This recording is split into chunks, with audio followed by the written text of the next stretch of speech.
Greetings in the mighty name of our Lord and Savior Jesus Christ. I welcome each one of you for today's chapel service.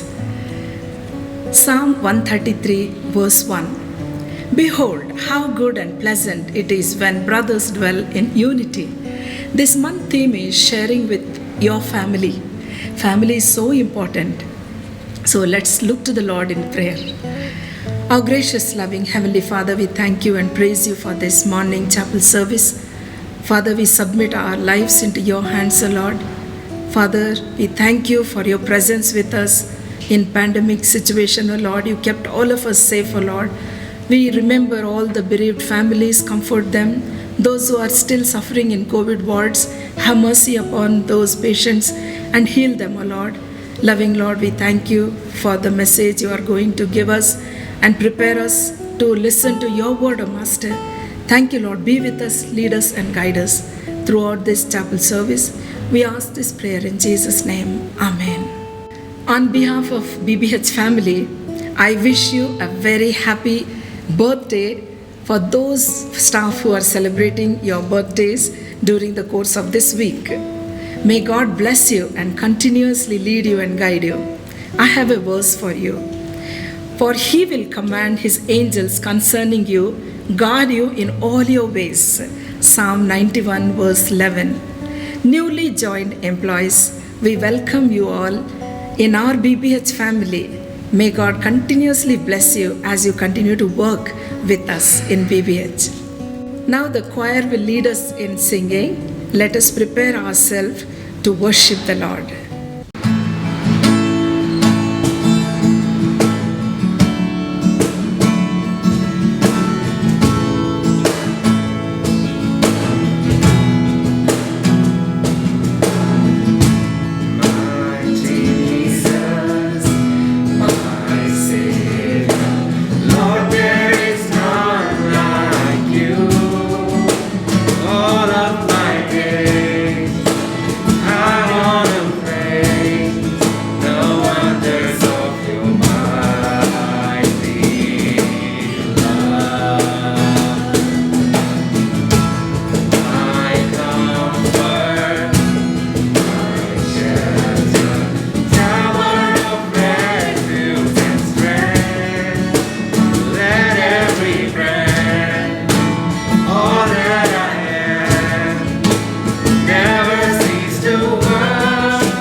Thank you, choir, for the lovely song. As you know that this month theme is sharing with your family. You go through life wondering what is it all about. But at the end of the day, it's all about family. It's all about family. So this week is a very important message we are going to hear, and may God bless you as we prepare ourselves to listen to the word of God. And now I request Sister Daphne to come forward and introduce our today's guest speaker. It is my joy to introduce our speaker for today. If I may be so bold as to say, along with our siblings, we were the first friends we had. We were around 5 or 6 years old when we knew each other. Since then, Pastor Gavin and our families have known each other. He is the senior pastor at First Assembly of God Church, Cockburn Road, Bangalore.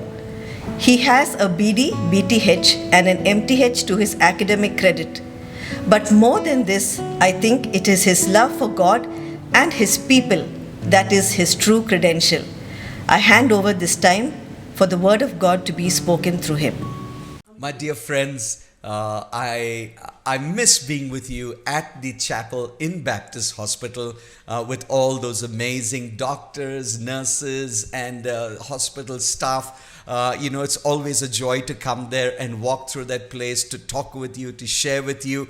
Thank you for all that you are doing for the city, for the people, for in this Corona time, in this time where the virus has been raging. Thank you for the sacrifices that you make. Never have we valued your services more than in this season, when we realize that you are doing so much to bless our people, our nation, and our city. So once again, as those that have received from you all, want to say thank you. I'm seated in my office and there's nothing in the background, but I want you to know that our hearts are before us as we share these few words with you, that God would bless you in every kind of way. Beloved ones, we're living in a day and age when the corona is moving so strongly. The stories of families dying is mommy dying, father dying. We just had a 41-year-old sister die, and her husband is so serious in Shimoga. We've had families where a person married on the 12th of May and he died on the 18th of May. And you can imagine the tragedy that is there. The stories are all out in different places where families have been touched. While families are being touched, my beloved ones, over the last 17 months, let us continue to know that it is families that have helped us go strong. And the places and the homes where family has been strong, they have been able to resist the lockdown, the loneliness, the isolation, the pain and the hurt that's coming from corona. It's those families that have been able to be strong. I thank God for this theme amongst you today. A beautiful reminder to each and every one of you that family is so important, and family is important to what God is doing and where God is moving in our midst. Your theme for this year has been sharing with your family from Proverbs. Beloved ones, what a beautiful text, what a beautiful theme to have in this COVID season, to share with your family. Number one, as you think of that this morning, the Bible says family is a gift from God. The Bible says God takes lonely people, God takes single people and puts them in families and in their homes. The first thing that God made in the Bible was the gift of giving Adam his wife Eve and saying, I'm going to work through this relationship. That relationship is critical to what God does in and through it. You see, families are important. Families are beautiful. Families are the place where God intended love would be strongest. It's not outside. It's not. Facebook has failed. Social media has failed. Our youth were telling us, Pastor, we had such a high value for Instagram, for Facebook, and for all this WhatsApp and all these things. But COVID has shown that these things do not hold any relationships. The four walls of your home hold the most powerful relationships, not Instagram and not anything else, Twitter or anything else like that. God made families the place of love, of joy, of laughter, the place where tears would come in, the place where fear would come in, the place where your pains would be addressed, those places. God made family the place of comfort, the place of strength, the place of laughter. My beloved one, your family is God's gift to you. So many times people give up on family and hope to find help elsewhere. When you have problems in family, you don't go to court to solve it, because the court will destroy your family and the court will bring you divorce rather than unity and oneness. You do not go to outsiders to see how they can set you one against the other. In family, you sit together. In family, you talk together. In family, you share with each other. And if that's not something there, begin to do it right now. But your family, number one this morning, let me remind you, is not just because you got married in a court, in a religious place. Family is God's gift to you for you to be able to love and to cherish. Number two, just now, the challenge to family. The challenge to family is rampant outside. With the rise of various movements around us, we continue to see how family has been attacked. Family has been attacked by radical feminist movements that say we don't need a man, don't disform your body, keep your body beautiful, don't have children.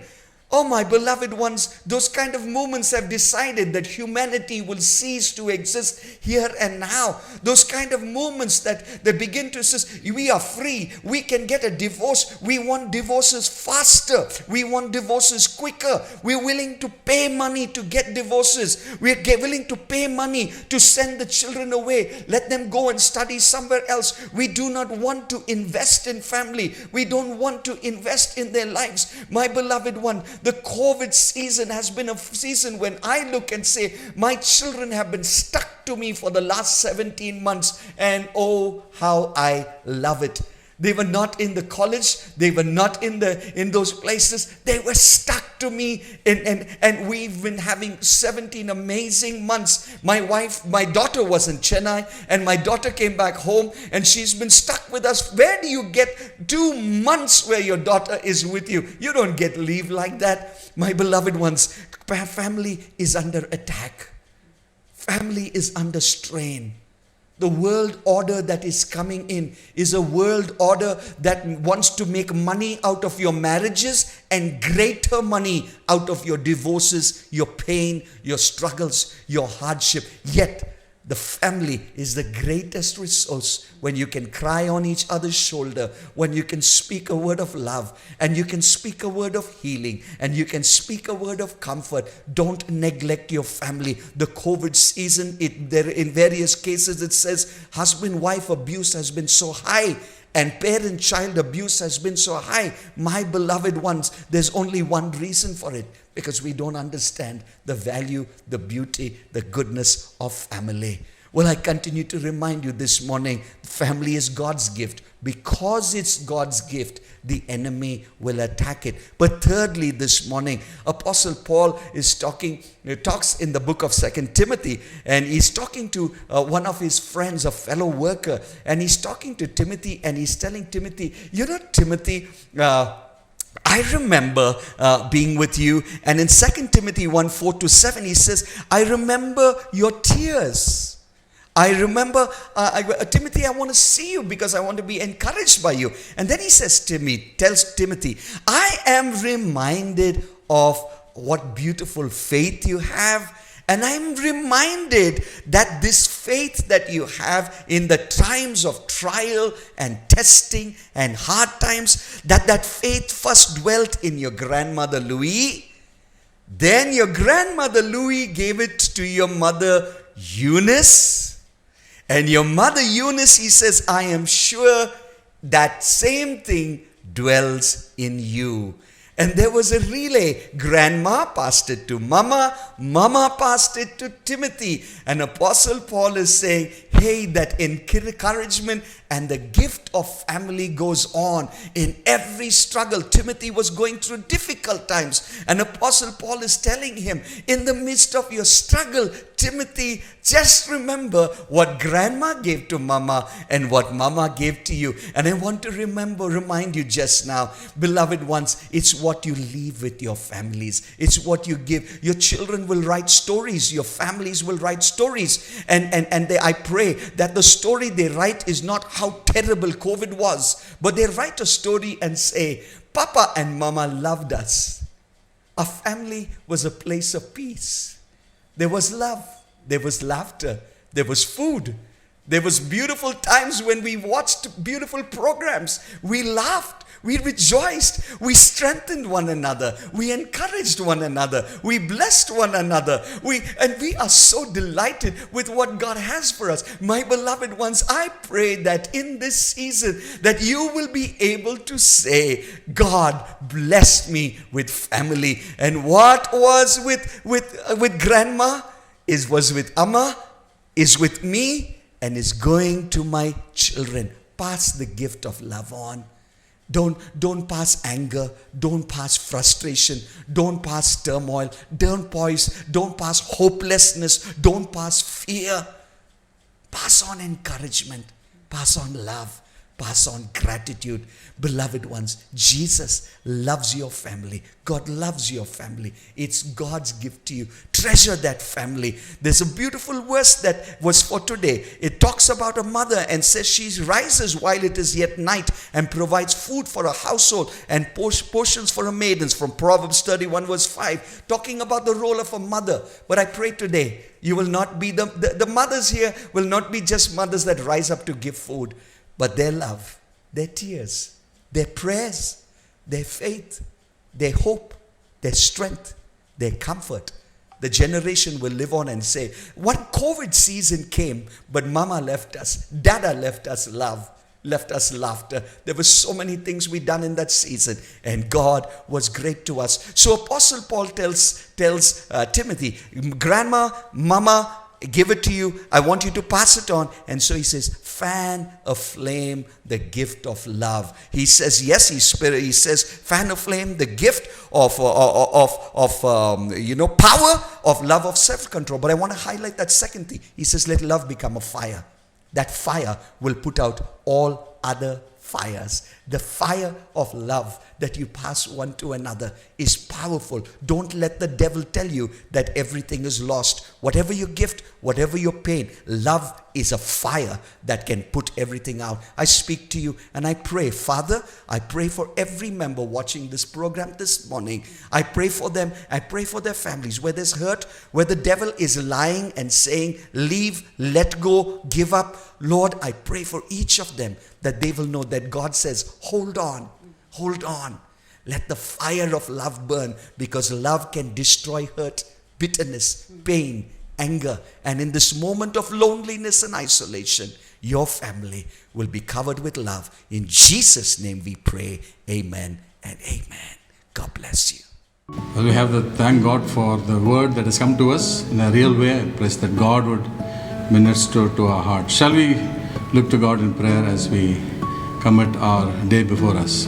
Father, we thank you for the thought that you are very real to us in these moments of waiting and learning upon your word. We thank you for the richness of your word. We thank you for the ministry through your servant. And we ask you, Lord, that in a new and a living way, minister to us as we call to remembrance your word that sustains us. We thank you for your favor. We thank you for your rich presence in the BBH context. And we thank you for the ministry in so many ways to all the patients and all the frontline staff. We glorify your name. And we acknowledge that your protection, your watch care continue to rest with BBH. We thank you for even your word will bear fruit in its time as we wait upon you. We thank you for many things that you will bless us ahead. And so with trust and faith, we commend ourselves to your keeping. In Jesus' name we pray. And now may the grace of the Lord Jesus Christ, the love of God, the Father, the sweet communion of the Holy Spirit rest and abide with each one of us. Amen. Have a great week ahead, and God bless you.